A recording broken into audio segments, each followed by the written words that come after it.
আসসালামু আলাইকুম দোস্ত, আর একটা ভিডিও পেশ করছি যে আমার রাসূল সাল্লাল্লাহু আলাইহি ওয়াসাল্লাম রাসূল পাক বলেন যে ব্যক্তি সর্বপ্রথমে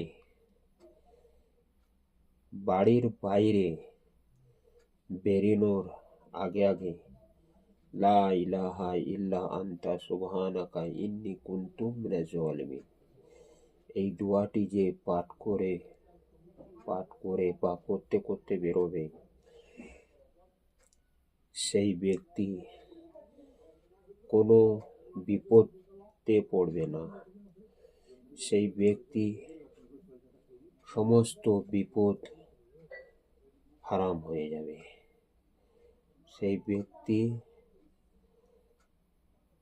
সমস্ত বিপদ থেকে আসান পাবে, সমস্ত বিপদ থেকে সেই ব্যক্তি উদ্ধার পাবে। আমার ইউনূস আলাইহিস সালাম তিনি যখন মাছের পেটে ছিলেন, তেনাকে যখন মাছে গিলেছিল, তখন তিনি মাছের পেটে এই দোয়াটি পাঠ করতেন। তো দোস্ত, আমার এই ভিডিওটি ভালো লাগলে লাইক, শেয়ার, কমেন্ট, সাবস্ক্রাইব করতে বলবেন না প্লিজ, দয়া করে।